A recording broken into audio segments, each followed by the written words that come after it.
I'm just trying to figure out where the best place is to set this magnet switch up and be able to get close enough to the chain wheel where you put the magnet so that when it goes around, it counts how many times it goes around, and then you calculate how many feet of chain you got out with the remote control. Does the remote, it'll read out feet? Yeah, it reads feet or meters. It's programmable. Okay. No, I just meant like it doesn't say measure like revolutions or something, and then we have to figure out, oh, 10 revolutions is a foot. So anyway, yeah, I got the riser plate all figured out and everything fits and all the studs are aligned and I got all the warp out of it and the saddle thing fits on the bowsprit now. So is it polished how you want it to be polished? No. Oh. No, in fact, I haven't even finished at the top here yet, but I wanted to make sure everything sit correctly. The G10 needs to be painted for UV protection because it will eventually turn yellow and degrade and start becoming brittle in the sun. I'm just using some automotive primer and then I'll find some gloss white paint, Rust-Oleum or Krylon or something like that. So when the wire comes up through here, it routes around and the 3 wires come out these holes right here. And then they go on these studs and it's a tight fit inside here, especially with the size cable required. But once the cables are all installed, the motor cover goes on it and this whole area is all watertight and sealed off. Where does the cable for the little one you were just talking about for the chain thing come through? I'm gonna have to drill a hole in the side of this fiberglass plate. And it comes out the same hole? About right here. It's gonna go in, it's gonna go just pass through the middle of this thing, come out here and run into the deck gland with the other 3 big wires. Hey, welcome back and thanks again for joining us. I got this thing put on, it's pretty much a test fit. I still need to put a couple of coats of paint on the fiberglass spacer just to get it shiny. I can still see primer through it and whatnot. I got the saddle all beat to fit and now I got to install the cable gland, the Blue Seas deck gland for the cable pass through. So that's about everything lines up real nice. I'm pretty happy so far. And I'm going to still need to do a little bit of polishing on the stainless. I just want to take out some of the scratches, but I'm not going to go nuts with it. I really don't at this point really care. Now I've got to figure out, I got to take the back of the motor cover off. So I got to pull the windlass and then figure out the cable lengths from here to the relay. I'm using 4-gauge cable and then everything else is 2-gauge back to the battery bank. I'm going to start putting this Blue Seas thing together and it's pretty simple. You just screw it down to the deck. It includes a gasket for between here and the deck. I already did the epoxy core. You saw that on the one of the earlier clips. Are all the cables going to fit through that? Yeah, I've got to take that little hole from the other video, that little piece of tubing, and drill 3 holes through here. Nice shiny cable gland to get everything in, make a drip loop inside the chain locker, and then I'll have to crimp the terminals on these like we do with the battery cables and all the cables on them. I was putting another coat of paint on the spacer block this morning and a thought occurred to me, and I remembered from back when we tried to use a sandblasting kit to take off the paint when we stripped the boom. I remembered I still had the sandblasting kit, so I'm down here messing around with the windlass bracket and seeing if I can minimize a lot of that sanding and polishing and stuff like that. You can see that kind of grade finish. That's just aluminum oxide blasting media. It's a little splotchy because it's more of a spot blaster. If I can get the feed set up correctly, I think I can get this thing to feed consistently to where I don't have little stops and start spots. My biggest concern was around these welds, and it knocks out all that carbonization and everything, which could potentially lead to rust. I'm not sure how this aluminum oxide abrasive media is going to hold up as far as metal protectant and keeping the stainless steel from rusting. We talked about the chain counter install and the remote control, and part of that is this little magnet switch. And I need to get this sensor out here somewhere. And I got some metal from the master and also these little clampy things. They're wire clamps, but it fits the diameter of this magnetic sensor. I figured the most secure place to mount it. They give you this little plastic ding-dongy thing right here.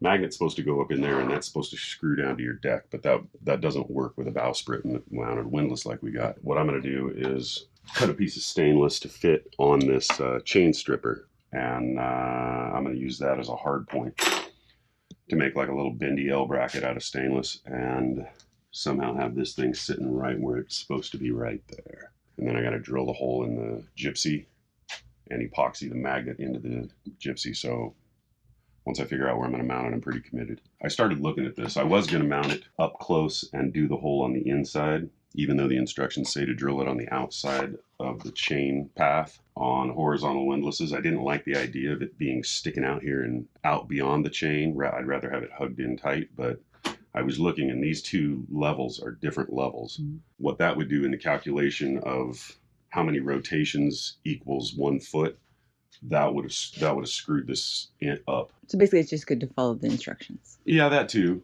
They probably know what they're doing. You know, I mostly make shit up as I go along. So, anyway. All right. So after messing around and experimenting with metals, I came up with this, and it's just a little tab that mounts down here. Well, it holds this sensor, and I just cut it out of a piece of angled aluminum. So I'll have to do something with plastic washers and Tef gel or something like that. But just for test fitting it, this thing works out pretty good. So I got a little locking nut here, and that it's one of those nylock nuts. Yeah, that looks about right. So up under here, this is the chain stripper, and this thing just goes through one of the bolt holes on the chain stripper. And then I can set the elevation here, and when the magnet comes around, the magnet's supposed to stick out 2 millimeters, and then there's supposed to be like a millimeter or two space between the magnet and the sensor. And then when I route the wires, I'll just tuck them up, and then they go down through that base spacer plate. I'm going to put heat shrink over these wires and up around this the little switch sensor. You can see a couple of millimeters there, and then think about that magnet is going to be sticking down off of this tooth right here. You got to drill a hole in the tooth right there, and that should do it. So this is about what it amounts to. Just a little aluminum bracket. So I got one end on each of the 3 cables, and now I'm bending them to fit around the back of the windlass, and so they all fit in the motor housings.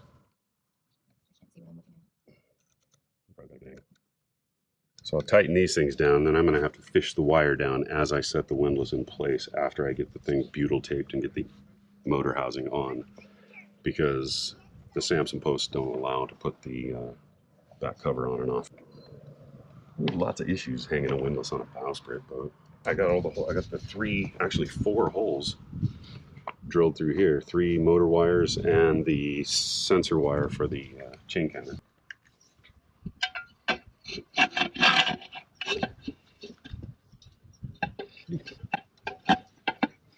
Studs and bolts and all that stuff are stainless, and the housing is all aluminum. So there's plastic isolation washers, and then a regular stainless flat washer goes on top of that. This bedded butyl tape is that guy from Compass Marine sells it on his website, and we've used this on 99% of our deck hardware, and it works really good.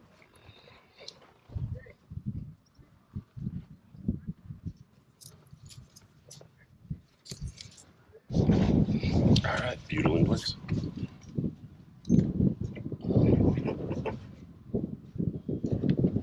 How are you going to seal it here? It's beautiful. I was going to use probably more butyl. Like I balled up, made a big putty ball and just pack it up in there or something. I'll figure something out.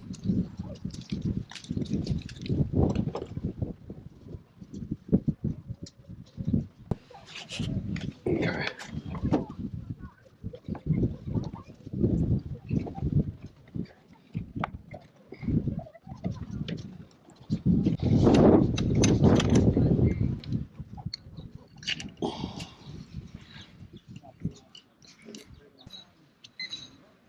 Yeah. After I drilled it, I cut them open like that. I slotted them so that I could get my wires in and out. So I'm just greasing them up a little bit. And it'll still be watertight. Yeah, it works off compression, so when the thing pinches down on it, it'll smoosh it. How are you gonna get that middle one in? That's gonna be a hoop.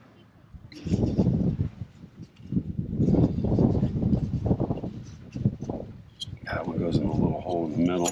The green one goes in after it.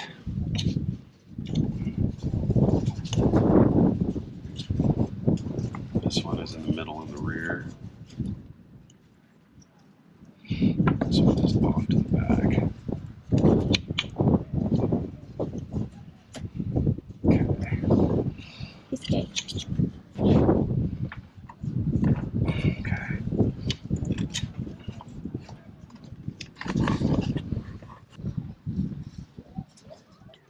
So this is just a cable organizer loom, and it kind of provides a little bit of UV protection and keeps everything neat and tidy.